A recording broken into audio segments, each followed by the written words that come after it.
provokatif ya, karena saya setuju kalau misalnya teman-teman memikirkan bahwa we can contribute, sorry, udah kayak anak Jaksel aja nih, udah anak Jaksel mix Inggris Indonesia. Mohon maaf, sebentar lagi bahasa Jawa akan keluar, saya pastikan itu setelah 3 kali. Jadi saya pikir itu pertanyaan yang penting dan reflektif karena terkait dengan bagaimana kita memahami pengetahuan yang kita pelajari mulai dari S1, S2 sampai S3. Kok betah ya kita ya sampai S3 ya? Pertanyaan untuk teman-teman nih, kenapa kita mau belajar sampai S3? Itu sudah bisa satu forum sendiri ya kan? HI lagi. Dan dengan pertanyaan yang sama yang saya pernah dengar kira-kira beberapa tahun yang lalu, di mana HI-nya? Jadi ketika saya S1, saya melihat ketertarikan saya melihat mereka gitu ya. Itu sebetulnya karena sebagai orang Indonesia saya lihat ini pandangan saya mengenai hubungan internasional terbangun ketika saya akhirnya memutuskan untuk memilih jurusan hubungan internasional. Nah ini Rosidin nih teman Kamrat Im karena mungkin satu alma mater Fisip Hubungan Internasional Universitas Jember. Padahal itu Jember Jawa Timur ya kan. Jember Jawa Timur itu sejarah internasionalnya ya tembakau, kemudian konflik tanah. Rata-rata Jawa kan begitu. Jadi ada interseksi dengan sejarah sudah pasti.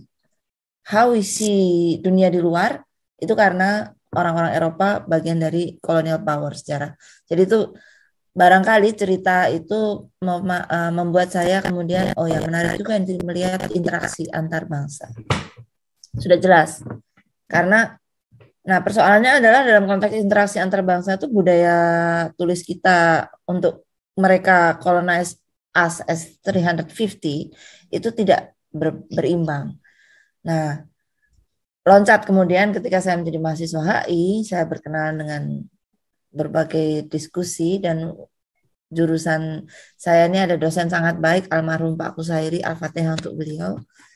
Kemudian saya pikir kamu anak yang suka konflik. Saya masih ingat.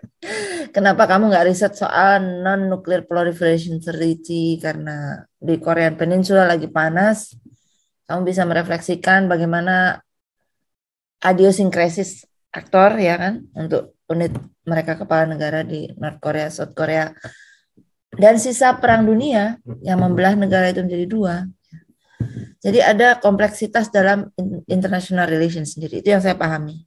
How I see them, they are so complex, so many myriad aspects that seperti Musa katakan sebenarnya ini ilmu masih sangat berkembang ya, memang betul kan di mana-mana kita baca hubungan internasional adalah ilmu yang masih muda. Ya lahir sebenarnya karena orang ingin berpikir gimana caranya mencegah tidak ada perang kembali kan. Tapi faktanya setelah sekian dekade justru pengetahuan bertambah, teknologi berlipat ganda, struktur global masih timpang, masih asimetrik. Sebagian negara yang mapan hancur setelah 2 periode perang dunia, sekarang muncul lagi dan mereka menjadi war masters baru.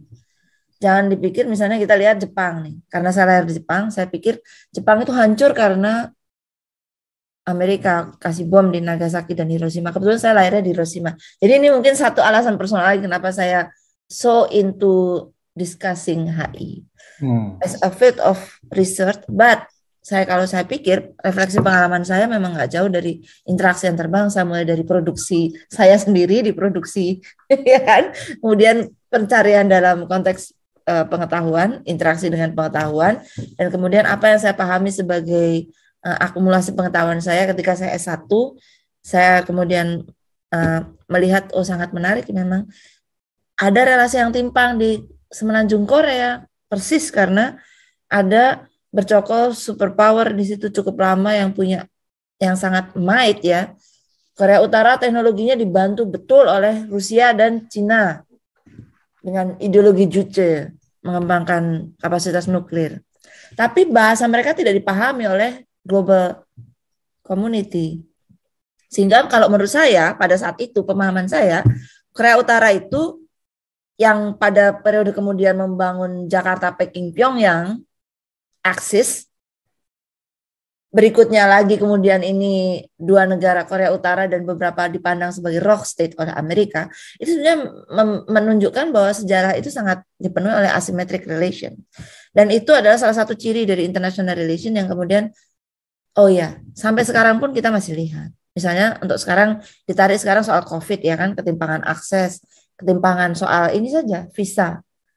Ini sebentar lagi Australia misalnya akan melakukan third jab ya, Mas Umar ya kan.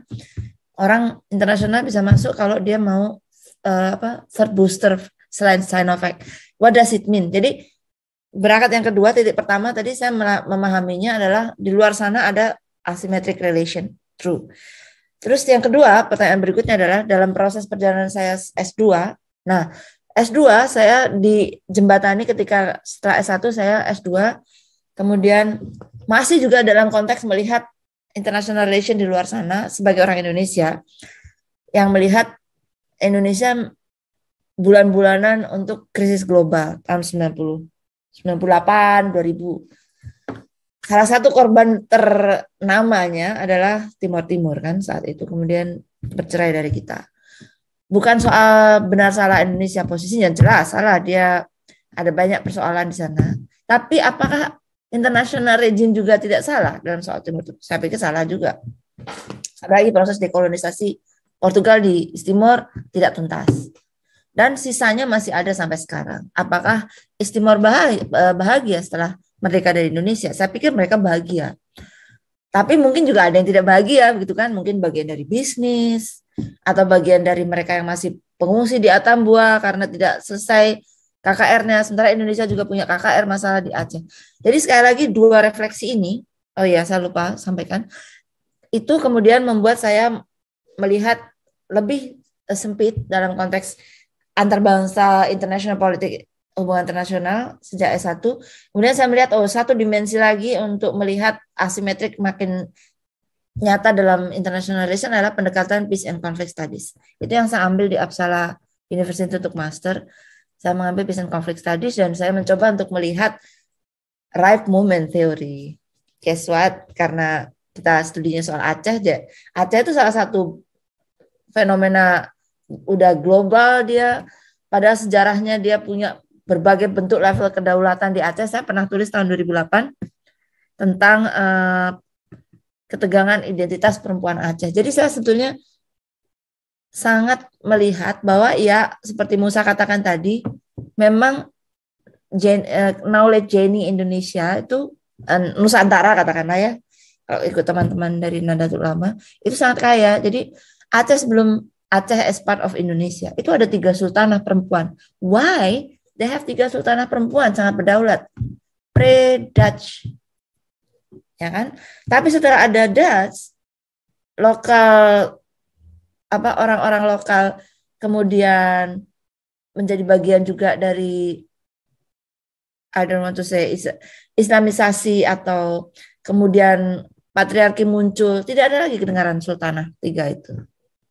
Ada James Marsden tulis, siapa itu sejarawan terkenal Anthony Reid juga menulis beberapa fase termasuk juga Sumatran History.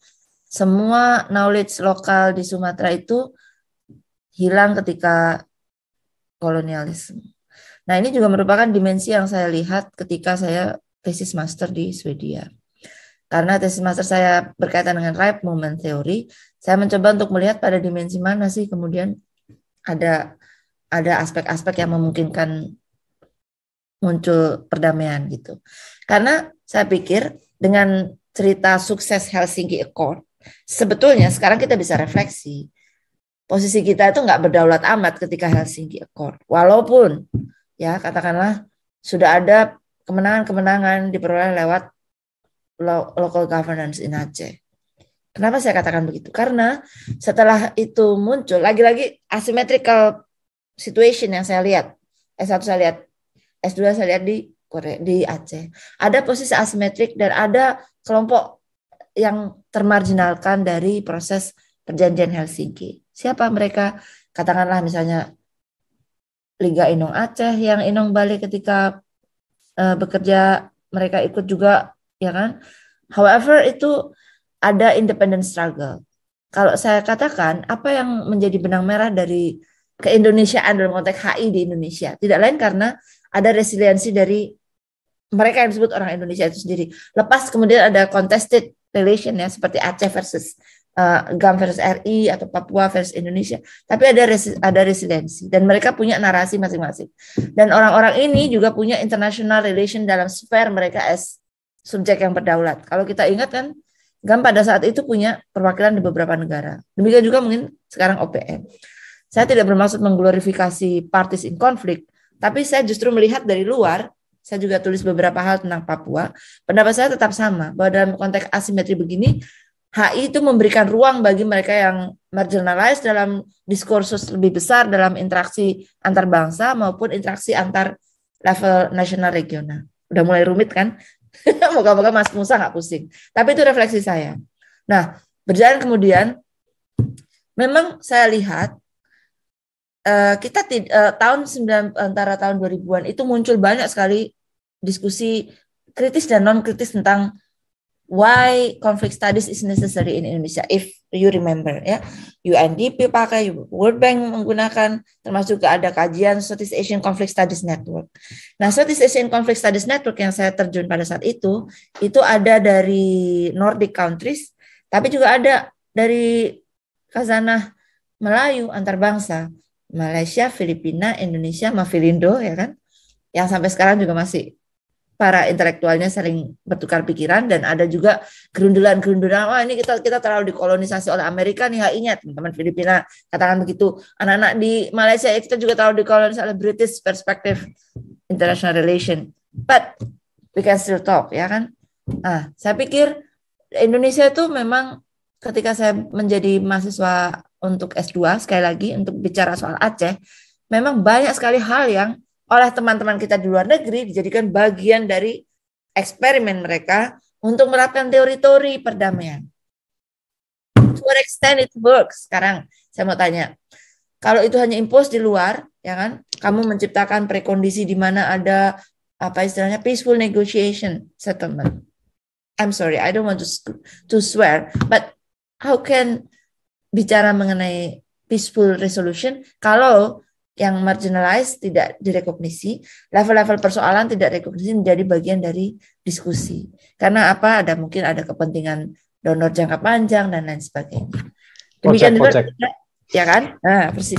Jadi saya pikir memang yang menarik tadi asymmetrical relation yang saya lihat, kalau saya objectify prosesnya, kemudian ada juga rekognisi pada dimensi-dimensi lokal, Jenny atau nation. Lokal itu tidak hanya sebatas teritorial ya, saya pikir, tapi saya beyond geografik atau beyond territoriality kalau kita bicara nasional, global, lokal, karena sebenarnya kita juga punya sejarah international relation dari semua hal yang saya sampaikan tadi. Ya. Meskipun juga misalnya Papua katakanlah, mereka juga punya Melanesian solidarity, emangnya orang-orang di bagian barat ngakuin, ya kan? Itu ada diskusi menarik soal itu. Jadi bagi saya ketika saya melihat perjalanan saya sebagai mahasiswa HI, itu selalu pertama dia mencerminkan realitas international relation yang memang cenderung asimetrik. Yang kedua, ada rekognisi terhadap peran aktor-aktor non-tradisional, non-state aktor makin besar, mungkin nanti Ratih akan tambahkan, transnasional umumnya, tapi lebih daripada itu, yang ketiga, dengan dibantu teknologi, nah ini saya last point, dibantu teknologi yang juga masih ada mencerminkan relasi asimetrik antara Western power dan non-Western, misalnya Amerika, Cina dalam soal kedaulatan cyberspace dan lain sebagainya, posisi kita lalu di mana? Apakah kita akan hanya mengkonsumsi pengetahuan atau menciptakan pengetahuan baru? Atau saya berada di tengah, misalnya, oke, saya adalah pengampu dari Feminis Internasional, studi Women, Peace and Security saya ada di situ, saya juga diskusi tentang interseksionalitas. Menurut saya, dalam perspektif studi gender in international relation, interseksionalitas adalah kontribusi terbesar dari anak sub HI ini terhadap yang bisa memberikan perbaikan bagi pendekatan HI yang memang masih banyak orang cenderung melihatnya sebagai state center analysis. Dan itu menutup paparan saya. Semoga terakhir Mas Musa bisa menangkap maksud saya. Ketika ngomongin gender itu, kamu ngomongin tentang culture yang mengkonstruksi gender itu sendiri, atau ada unit analisis individu, kelompok yang kamu di HI analisis. Jadi di HI kita kuliah nih, ini kan kita suka ditanya, unit analisis apa gitu kan. Kalau pengen fokus misalnya di dimensi gendernya itu bisa nggak sih sebenarnya? Tanpa harus kita preoccupied terhadap apakah individu, apakah kelompok, dan sebagainya. Karena kita suka disuruh milih gitu loh. Individu, harus individu aja, jangan kelompok. Nah, itu berarti yang nanya belum paham. What is gender? How you see that? Ada strukturnya, as part of, sebagai bagian dari struktur, sebagai bagian dari unit analisis, sebagai bagian dari variabel analisa, sebagai bagian dari perspektif Anda sebagai peneliti atau sebagai penstudi HI.